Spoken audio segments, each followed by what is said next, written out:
neste momento, Deus, através desta emissora, leva até você mais um programa de fé, com hinos, orações e uma palavra poderosa a seu favor.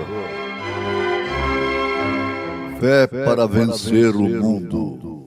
Somente crer, somente crer,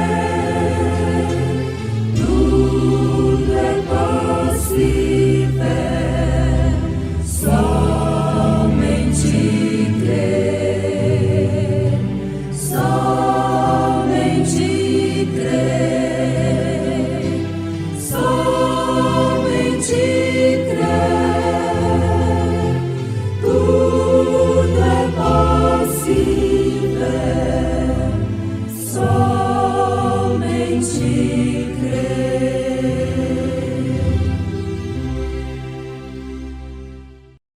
Porque toda a carne é como erva, e toda a glória do homem como a flor da erva. Secou-se a erva, e caiu a sua flor, mas a palavra do Senhor permanece para sempre. E esta é a palavra que entre vós foi evangelizada.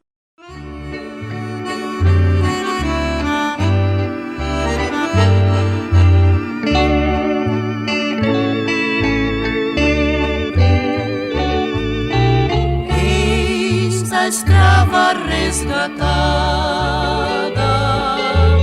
grande preço Cristo deu. Não foi ouro nem foi prata, foi seu sangue que verteu. De maneira tal me amaste, que por mim, Senhor, morreste, pra remir do cativeiro. Tu sofreste em meu lugar, pois agora que sou tua, sem jamais a te perder, quero, meu Senhor, servir-te, grata e só por ti viver. De maneira tal me amaste, que por mim, Senhor, morreste, pra remir do cativeiro. Tu sofreste em meu lugar.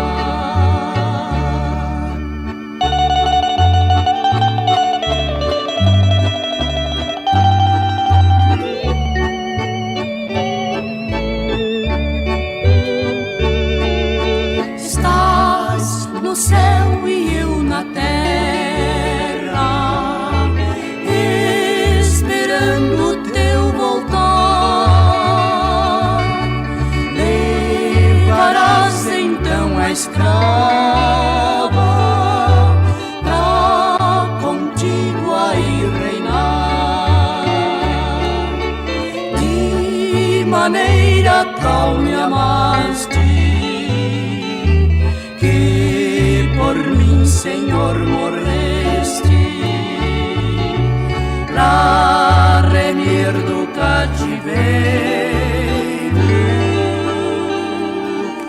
Tu sofreste em meu lugar.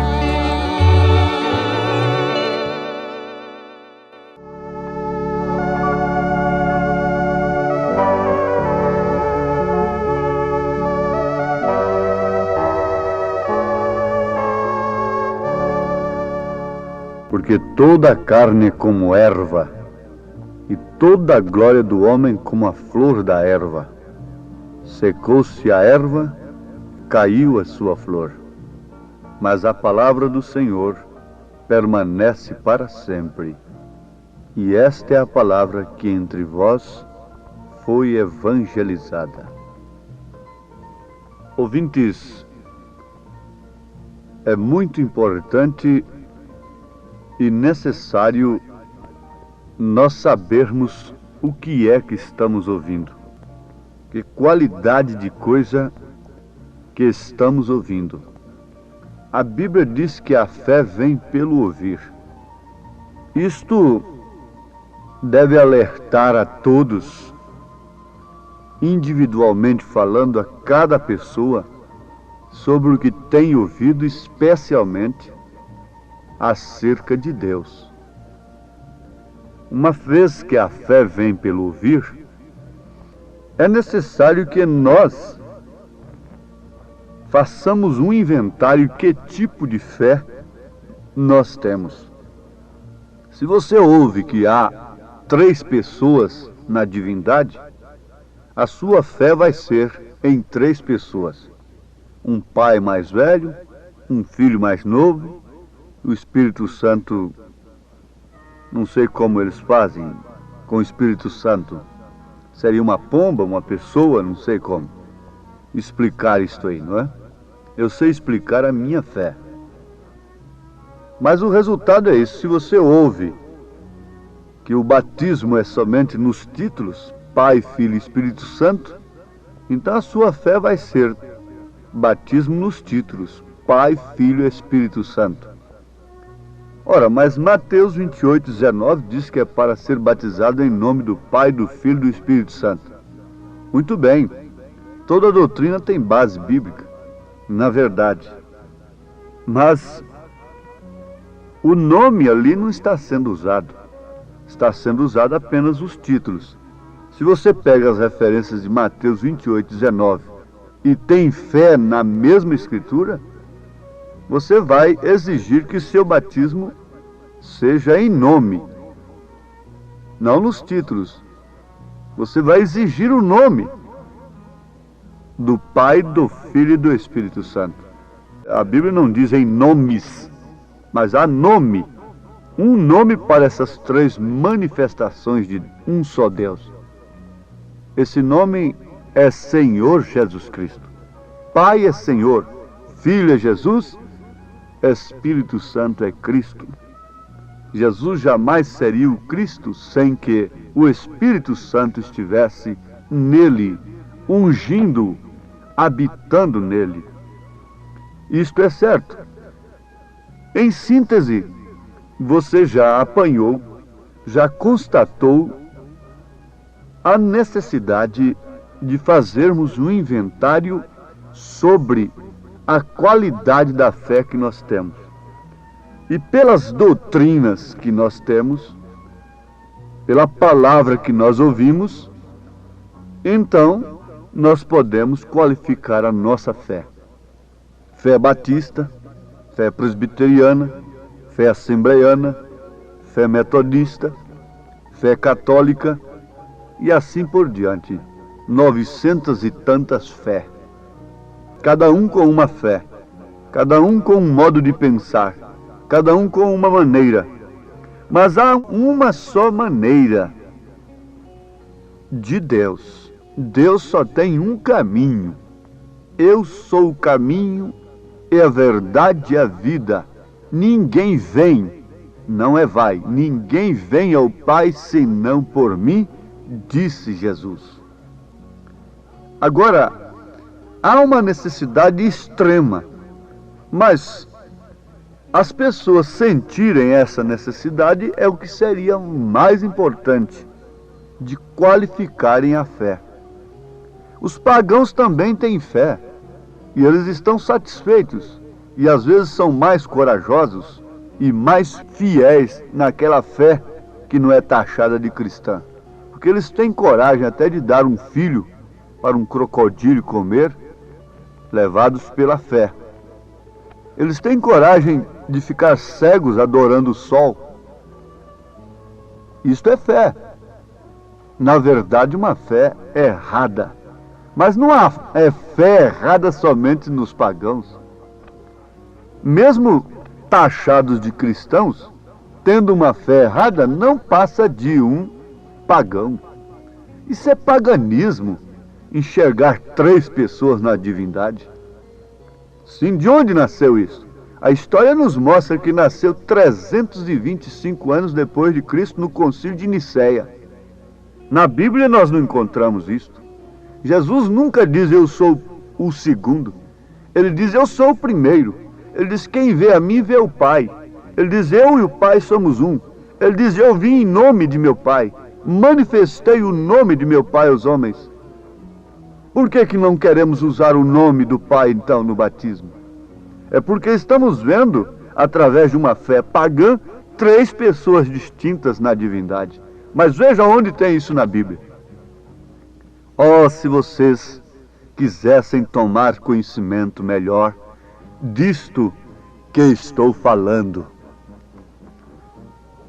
O Senhor tenha misericórdia de cada um. E que no tempo próprio, na hora certa, cada um possa entender em que hora estamos vivendo. Mas o que podemos fazer mais do que isto? Falarmos, pregarmos, mas a recompensa é certa. Existe uma semente eleita que, ao ouvir esta mensagem, ela se move dentro da pessoa. É como a água que cai na semente. Aquela semente é germinada. Ela apodrece, na verdade, morre, mas brota. A água é a palavra que você ouve. Esta palavra certa. Esta palavra que vem especialmente para os filhos de Deus. E que nos gera de novo, sendo de novo gerados, não de semente corruptível, mas da incorruptível. Por quê? Por um credo denominacional? Não. Pela palavra de Deus viva e que permanece para sempre. 1 Pedro, capítulo 1, versículo 23. Bom é que em tempo nós constatemos o que somos. Como homens, somos carne. E a carne é como erva. E toda a glória do homem como a flor da erva. Secou-se a erva e caiu sua flor. Isso São Pedro disse, naturalmente baseado também no que o profeta Isaías diz no seu capítulo 40. Versículo 6 em diante está escrito: que diz, clama, e alguém disse, que hei de clamar? Toda a carne é erva, e toda a sua beleza, como as flores do campo. Seca-se a erva, e caem as flores, soprando nelas o hálito do Senhor. Na verdade, o povo é erva. Seca-se a erva, e caem as flores, mas a palavra de nosso Deus subsiste eternamente. Não é maravilhoso isto? Onde se encontra? Em Isaías, capítulo 40, a partir do verso 6. Mas vocês estão notando aqui uma coisa? Na verdade, o povo é erva. O que é este homem jactancioso que se estriba em seus próprios pensamentos e se torna arrogante, inflexível nas suas maneiras de pensar, a ponto da palavra de Deus bater nele, chocar com ele e ele não sentir coisa alguma? Mas o que é o homem em si? O que é a carne em si? O que resiste à inclinação que existe no homem, que é inimizade contra Deus, é justamente a carne. Agora, se nós estamos vivendo simplesmente para uma satisfação da carne, ora, ela vai exigir Deus também, ela vai exigir religião, ela vai exigir doutrinas, ela vai exigir cultos, mas como a carne de Caim exigiu. Cultos bonitos, bem preparados, mas sem a revelação de Deus. Fiquem sabendo, ouvintes, o mundo não quer, de maneira alguma, a revelação do Senhor. Não quer, de maneira alguma, a palavra de Deus. Porque a palavra é o sol, e quando o sol bate nessa flor da erva, nessa glória do homem, ela acaba, ela seca. Quando esse sol penetrou naquela erva, naquela flor do então Saulo de Tarso, ela secou na hora. E o que teve de se manifestar ali doravante foi Cristo. No sentido, todo homem está seco. A sua flor, a sua glória, a sua fama seca-se como a erva. O que é o homem para que Deus se lembre dele? O que é o filho do homem para isto? Por outro lado, a palavra nos diz que somos templos do Espírito Santo. Por outro lado, há uma semente incorruptível em nós, que se agrada perfeitamente daquilo que é verdade, da palavra de Deus, em todos os instantes e em todos os momentos da nossa vida. O que clama dentro de nós só é respondido, só é satisfeito pela palavra genuína. Possivelmente estamos falando a pessoas que clamam por isto, sabendo que só de Deus pode proceder vida eterna, só de Deus pode proceder palavras de vida eterna, e não de homens, não de pensamentos humanos, e por isso clamam pela verdade. E quando a pessoa clama pela verdade, a verdade logo lhe responde: estou aqui, em um lugar, mas onde estás? Está ali naquela igreja, está ali naquela outra igreja tal, está ali naquela outra igreja mais velha, mais bonita, mais rica, está ali naquele grande gênio intelectual? Não. Onde está a verdade? A verdade está exclusivamente na palavra de Deus. Está exclusivamente em sua palavra, porque a verdade é a palavra. A verdade se fez carne e se pôs diante dos homens. E os homens tiveram a verdade na mão e jogaram a verdade como se joga peteca, para lá e para cá. Pilatos mandou a verdade para Herodes. Herodes devolveu a verdade toda fantasiada para Pilatos e se fizeram amigos. Saduceus e fariseus se uniram contra a verdade, e é o que está acontecendo agora. Eles se unem contra a verdade, contra a mensagem do profeta. Mas onde está a verdade? Procurava-se a verdade naqueles dias, e eles não podiam ver a verdade senão em suas tradições. Eles batiam no peito arrogantemente que eles tinham a verdade. Mas, no entanto, Jesus disse, a verdade disse para eles: se não crerem que eu sou, perecereis, morrereis em vossos pecados. Quando você clama pela verdade, a verdade lhe responde. Mas de onde, continua a pergunta? De um credo, de um dogma?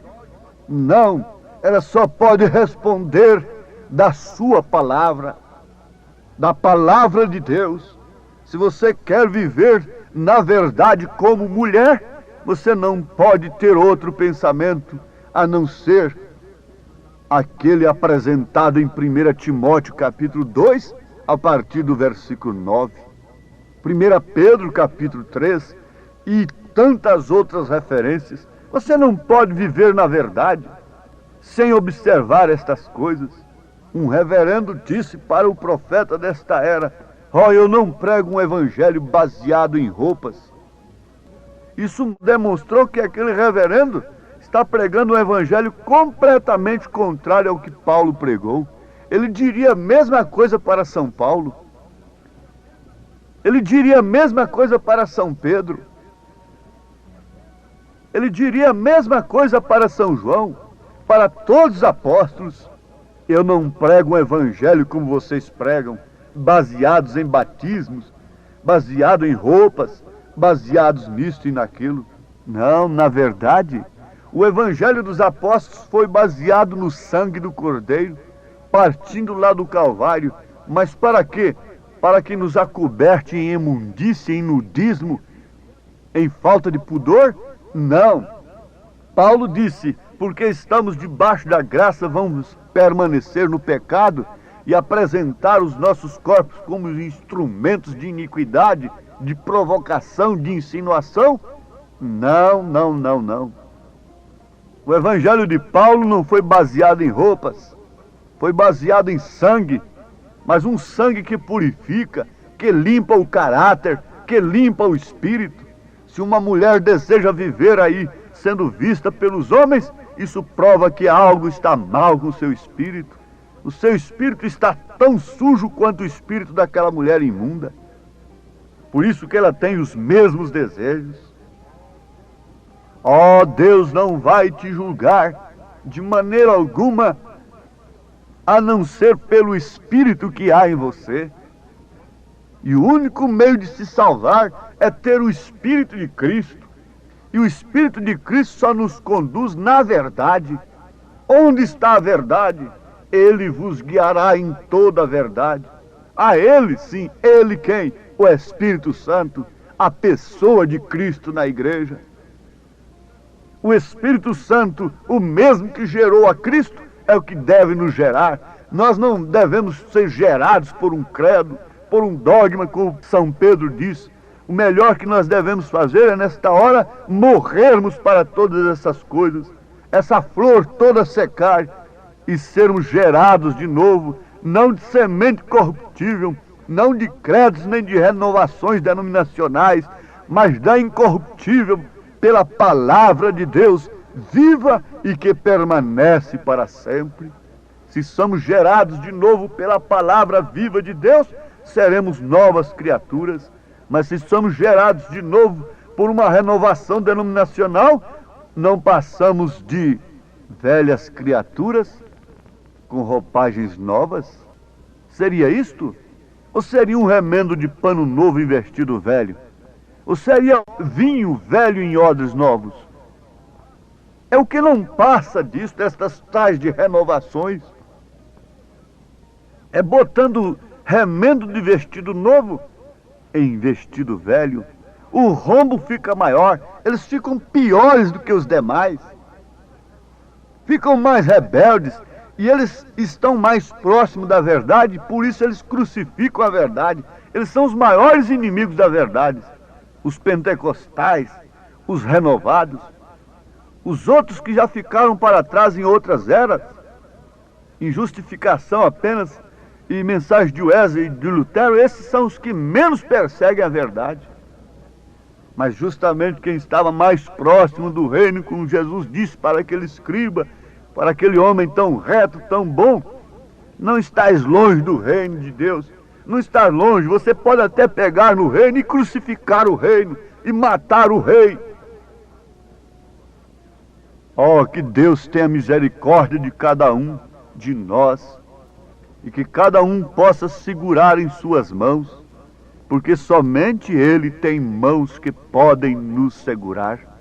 Deus, o Senhor, e estas mãos são a sua palavra, as Escrituras sagradas.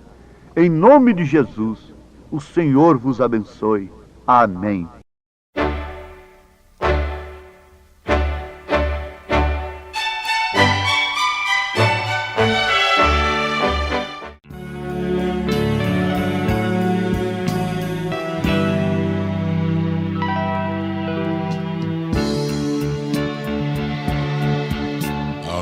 Vale escuro diante de mim, vou seguindo, eu preciso de luz. Na escuridão cruel, eu olho para o céu, segura a minha mão, Jesus.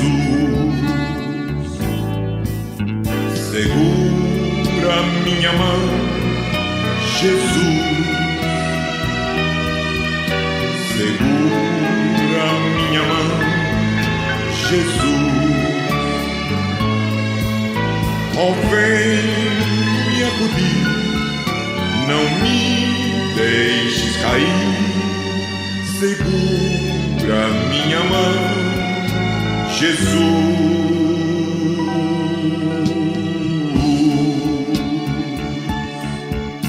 As batalhas da vida preciso vencer, avançar sem as forças perder. Colina acima vou, levando a minha cruz. Segura a minha mão, Jesus. Segura a minha mão, Jesus. Segura minha mão, Jesus. Oh, vem me acudir, não me deixes cair. Segura minha mão, Jesus.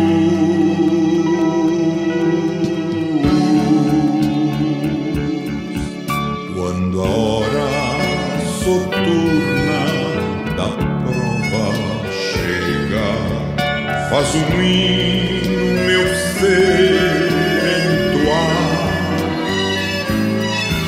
e eu veja de manhã as bênçãos em sua luz. Segura minha mão, Jesus. Segura minha mão, Jesus. Segura minha mão, Jesus.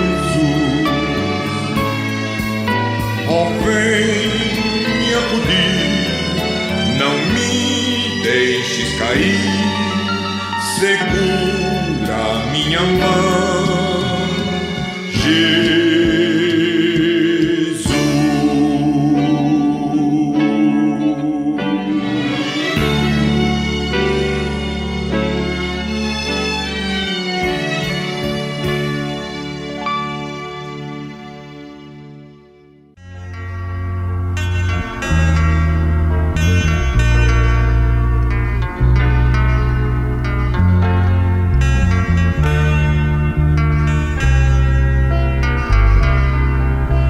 As águas do mar da vida quiserem te sufocar, segura na mão de Deus e vai.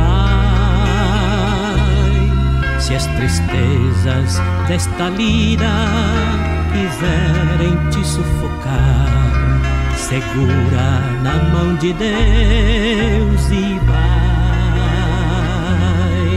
Segura na mão de Deus, segura na mão de Deus, pois ela te sustentará.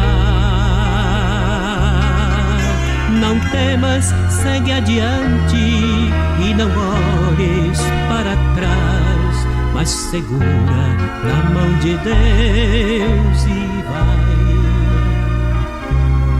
Se a jornada é pesada e te cansa a caminhada, segura na mão de Deus e vai. Orando, jejuando, confiando e confessando, segura na mão de Deus e vai.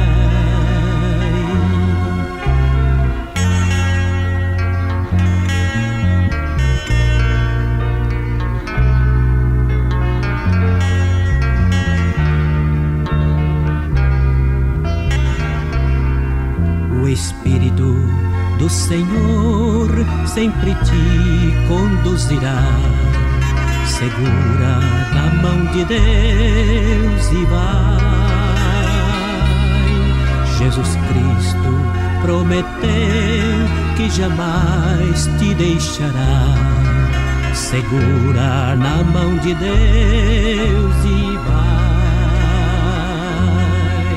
Segura na mão de Deus, segura na mão de Deus, pois ela te sustentará. Não temas, segue adiante e não olhes para trás, mas segura na mão de Deus e vai.